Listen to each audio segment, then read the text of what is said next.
But as a team, I feel like we're better on both lines. I feel like we're better in the backfield, especially with the addition of Marshall Faulk. I just feel like offensively and defensively, the linebackers, what I'm seeing from the secondary, the depth, and I'm appreciating so many aspects of the coaching staff and what they're bringing, and the young men that are understanding what they desire. So, when you hire a guy, you want that room to emulate and imitate who he is, and that's what they're doing right now, and I'm proud of that. Sapp is settled now. He's good. I mean, you bring a big dog in there like that, he got the outside guys as well as the inside. Petco's doing his thing. Gerard is doing his thing with Big George and Gunner. It's a beautiful thing. The receivers, they're fighting, they're feisty. I just can't wait to see what comes to pass on the field. A couple quarterbacks are fighting for who's going to be who. We don't know. No one's getting a nod right now. We're testing both of them and see how they react to what Pat is throwing at them, and they're doing a phenomenal job in leadership. You got to understand the offensive line and some of the guys that are still here is used to a certain type of leader, and these guys, we want them. The standard is the standard. We're not going to shy away from the standard at receiver, at quarterback, or wherever have it. The standard is the standard. Let's go. Nikki, go ahead. Hey, Coach. How you Nikki doing? Edwards here, Sports Report. Good to see you. You like the sweater? I see you. Thank you. You mentioned the quarterback competition. When you and Coach Shurmur are watching them on the field, what qualities are you looking for in Leadership. your starting quarterback? Leadership, being able to see the field, being able to rally those guys around. Because you got to understand, you got to have a bona fide leader. Why you asking that? I'm glad you asked. Because you don't huddle. You rarely huddle in college football. So those guys rarely get to look in the quarterback's eyes and see what he's consist of, and is he still composed? They rarely do that. You would see Shador sitting there, or he going on the sideline talking to those guys, and I always used to tell him, look in their eyes so they could see where you are. They could see how passionate you are about this next possession. And you want to see that type of leadership, because I know what they've seen. And the standard is the standard, and we're not going to vacillate from the standard. Hey, Coach. How you doing? Brian Howell, the Daily Camera. I'm ready for you, baby. I'm ready. I got two questions for you. First off, I'm curious how. Hold on. My God, that's a nice jacket. My God. I got the record. First of all, I saw it at practice, and I got instantly jealous.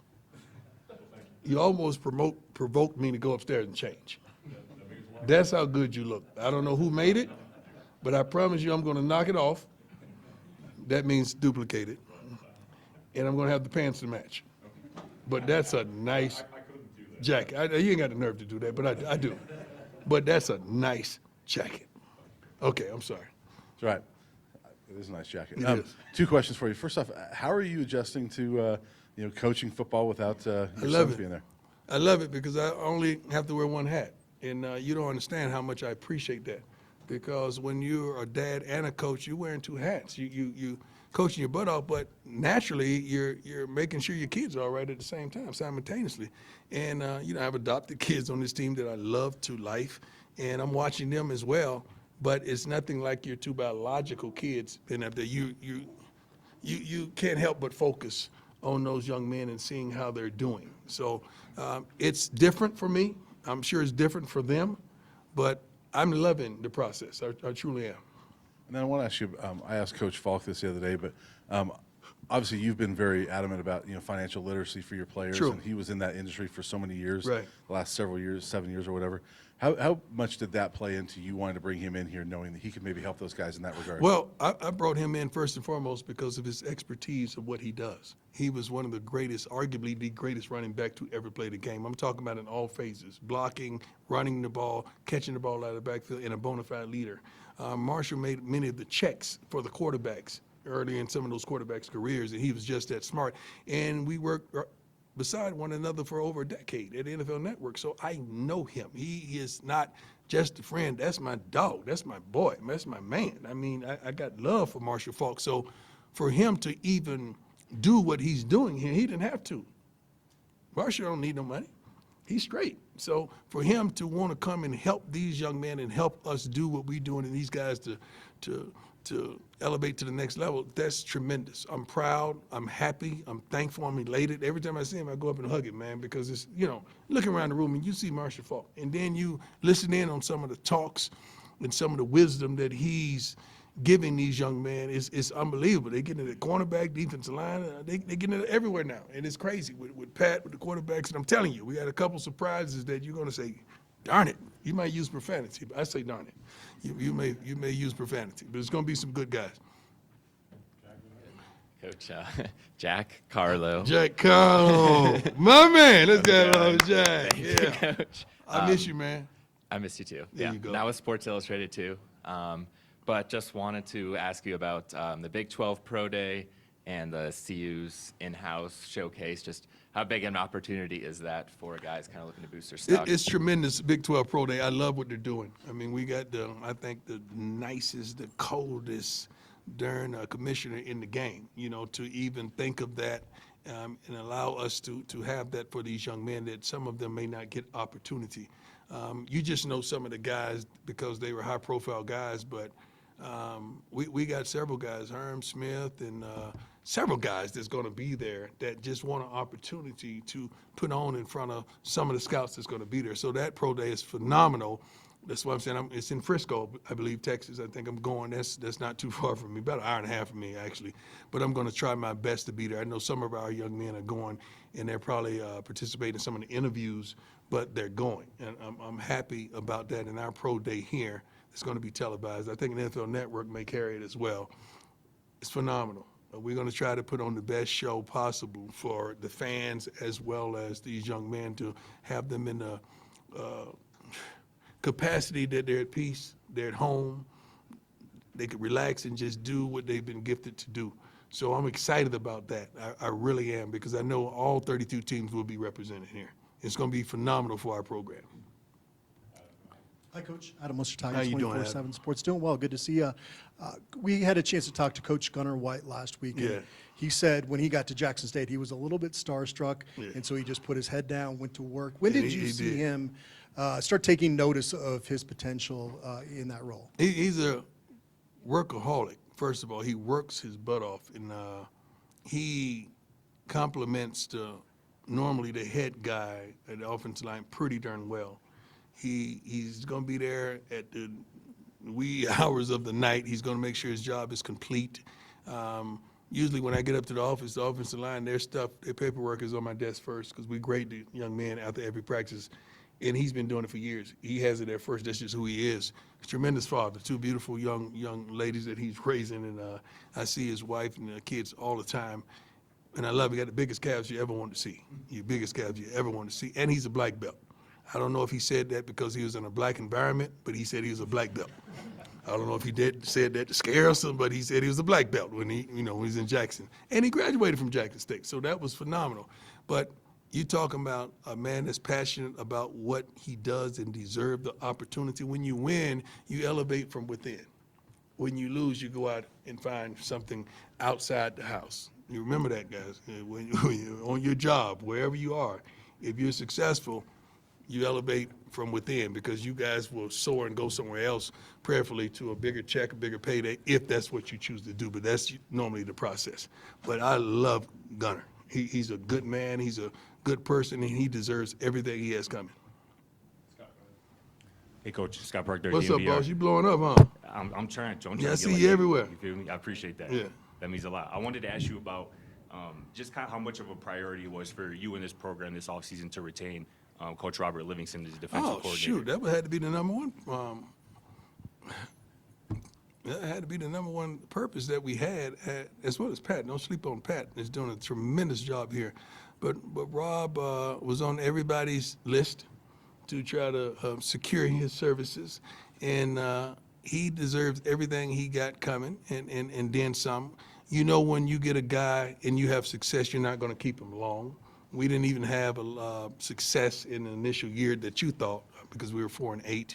My God, I haven't heard that and said that in a long time. That used to be on social media all the time. I never see it anymore. But and we still lost several really good coaches. Now, when you win, you expect to your staff to be ravaged. You expect that, and he was the top dog. Don't sleep on Coach Mathis. The Saints wanted him as well. So, but we got over 20 years together. It's going to take a little more than that. You know, I know they came with a bag, but we're going to take a little more than that. That's my dog. That's my buddy, and he has coordinator ability. But Rob is not only a great coordinator, but he's a good man, a great father, a great dude that the kids love and enjoy. So I don't know if we're going to be able to hold him after this season, but I'm going to enjoy this ride.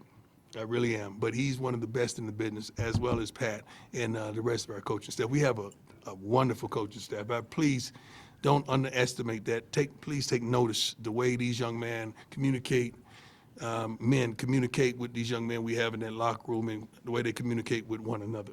And it seems like every time we lose, we gain. Every time we lose someone, we gain someone, and which is kind of a more, I'm not going to say a better fit, but a more pleasant fit, if I'm analyzing that correctly. I'm trying to be kind. Thank you over there, Pat. Go ahead, Pat. Hey, Coach, how you doing? How you Pat doing, Graham. sir? I'm doing great, thanks. Like the hat. Awesome. Thank you. Hey, two-parter here. You've brought in obviously a lot of gold jackets to help with this team. Any hints on who might be coming in next? No, I don't hint. I just do it. We just commented out. They're here. It wasn't no hint with Marshall, was it? Dead out. Some of y'all tried to break the story. I ain't gonna call it no names, but yeah. Huh? Yeah. Thank you. And you knew all along. Thank you for being who you are and valuing our relationship. He knows. He already knows. And the second part is, I know how much you love it here and how much you've grown accustomed Yes. here. Is there any talks of a contract extension? Was that something you're being It open may to? be. I don't know. I ain't worried about me. Let's get everybody else straight first. Then I'm good. Yeah. Hey, Coach. Nice to see you. Matt Smith, Independent. Thank you. Hope you had a time to decompress a little bit A after the little season. bit. Could have used a little more time. Yeah, couldn't we all? All right, so one of the things I didn't get a chance to ask you at the end of last season were what your off-season priorities were going to be. We talked about it after the Utah game, your first year, Right. running the ball 1A, Right. stopping the run 1B. What would you say it Same was this thing. offseason? Well, I think we addressed it differently. Usually we address it with personnel. We address it with personnel as well as coaching. So when you say, I want to run the ball better, you got to address it with personnel, but sometimes you got to address it with coaching, and I think we did both, which is phenomenal. I love that. And stopping the run, I think we did it with personnel, and I think we did that with coaching. So I learned from year one, you can't just do it with personnel. You got to do it with coaching as well, and they must be united with one another, and you got to know what you need. Not just grabbing somebody from the portal. You got to check them out thoroughly, make sure it's a fit, just not athletically, but do he fit with the culture and what we're doing here at CU. And I'm happy and I'm elated what we have in-house. We still going to go fishing for a few more, and we're gonna come up. We already know that. That's probably why everybody's moving to stop spring games. I don't know why. You're not going to stop nobody from leaving your program by not having a spring game. If you want to save money, just say that. But you're not going to stop. The kids already gone. Like they already reached out and contacted somebody else. They already gone. Like that's not going to stop. I'm not going to have the it's like I'm not taking your little lady to the prom. Yeah, whoever going to get her, they're going to get her. All right. As soon as you go to college, they're going to get her. So it is what it is, man. It's not going to stop it. I'm just thinking of a way to improve it. That's why I want to play against somebody. Couple more, all right, go ahead. Arnie Stapleton, Associated Press. Good to see you again, Coach. Good to see you, sir. So when Patrick Surtain, the second, got drafted, I asked his father what had been more nerve-wracking for him, his own draft day experience or watching his kid, and he said by far it was watching his kid. So I'm just curious with you as Shiloh and Shurmur, kind of head into this big month, if you could kind of compare to when, the Falcons got you fifth in '89, is there any difference in, I don't know if it Yeah. was nerve-wracking or but No, what? it's not nerve-wracking. First of all, it's a blessing.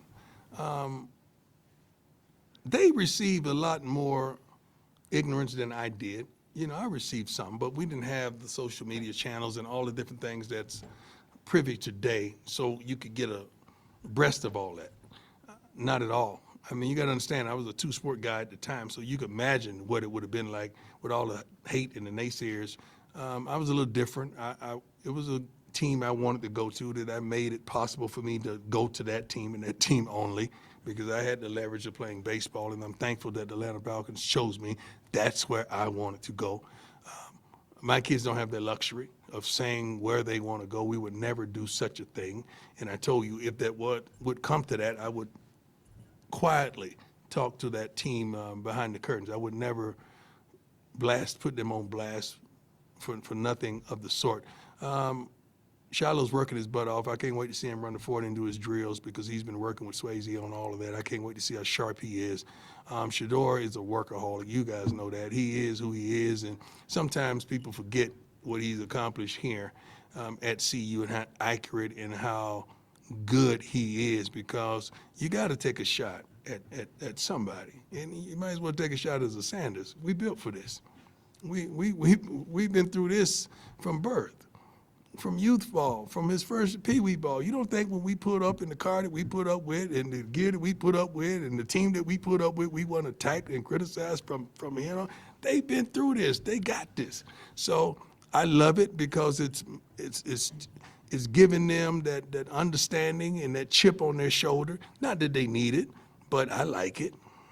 I really like it, and I can't wait. We've already won. We came from a private school, and we came from an HBCU. We've won. He's getting drafted. He's going to go in the first round. Shiloh's going to do his thing. All he needs is the opportunity. We've won, man. We've already won. So we're thankful, and we're just trying to pave the way for others. So we can't lose at this point. We're so darn blessed. We're not stressed. Do you see how I look right now? Do I look stressed? Let me take these glasses off so you can zoom in. Do I look stressed? No, I look blessed, okay? So, I don't know what they expect from my kids. They daddy's sons, man, please. We're used to adversity. We're used to ignorance and adolescence. We're used to that. So if anybody could handle it, I think they can. And I'm a proud father, not for the stuff that you know about. I'm proud for the stuff that you don't know about, that they've gotten through. I am. Take two more, and then we gotta get back to the clinic. Go ahead, Ryan. Yeah. Round Scholes from Rob Report. Speaking of Shador, hold on, I gotta ask, this is my son. Hey, son. That was really him. That was right on time. That was the spirit, wasn't it? Let me see if he has something to say to y'all.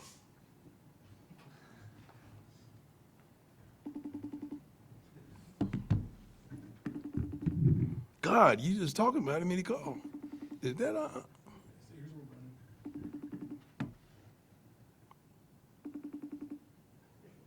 Now he's gonna act like he didn't just call. Anyway, Week into spring practice, which one of the newcomers have really caught your eye? quite a few of them. I can't start off with the names. Quite a few of them. Our D tackles, not that both of them are newcomers, they're phenomenal. They've been balling. They've been stopping that run, man. Linebackers are flying around, getting to the ball. Old faithful Ben. Ben is balling. I told Ben as of right now you're starting. I don't know if it's gonna change, but right now, and they're doing good. Receivers are doing well. Quarterbacks are fighting. They're fighting. We should have a much improved line, not just because of the personnel, but because of the coaching as well. And three guys, doing one job is true cohesiveness. But it's so many. I tell you what. Now this is what. I don't think we would have a kickoff return because they won't get an opportunity. The ball may go in the band. You have no idea how much I hate every team we play kicks the ball out of the end zone, and we kicking a returnable ball. I don't like that. I just watched this guy kick the other day, man. It was ridiculous, man. It was field goals. He was kicking field goals from kicking off. It was crazy. And new mate, I call him new mate, a punter. New mate is booming them just like old mate was. I mean, they're doing a phenomenal job. Their special team should be truly special this season. And I want that because I would love to put 10 walk-ons out there and let them go do their thing on the kickoff team. Sorry, last one, Tyler, go ahead. Hey, Coach. Tyler King. What's going on, Tyler? I'm doing good, thank you. Wanted to ask about Jordan. Obviously, Seton. Obviously, it seems like he's taking a bigger Yeah. leadership role going into a sophomore season. Yep. Just how impressed have you been with him, not just on the field but off the field? With He's everything one of my doing? favorites. I love him to life. He spent a lot of time with Shador, and he's picking up a lot of traits. He's in a darn Maybach, by the way, car better than mine. Looking good in it, too. But he's a big old kid, man, and he comes to work every day. He just did Indy today. He didn't practice because his back is hurting a little bit, but he was involved in the practice without practicing, and I love that, like encouraging the guys, telling them what they did and what they need to do. So he's such a good young man, and not just the talent, but the character, and that's what we're looking for here at CU, smart, tough, fast, disciplined young man with character, and he epitomizes that. I'm going to tell you one other kid that I really like before I go, Isaiah Harge. I love this young man with so many others, but he stands out because I don't know if the last home game we had 3 guys that play both ways, and he was one of them. Brown was the other one, and of course Travis. But he is coming into his own at playing the slot receiver. He is. We've taken him off defense so he could focus on that slot. And that this kid, he's going to do some incredible things this season. He's doing really well. But we have a plethora of kids that are really playing well, and I don't want to over-exaggerate anything. I want you to see them first, but we have some tremendous talent on this team. Hats off to Coach Ray and that recruiting department. Thanks, Coach. Thank you, and God bless you all. I like that jacket, by the way.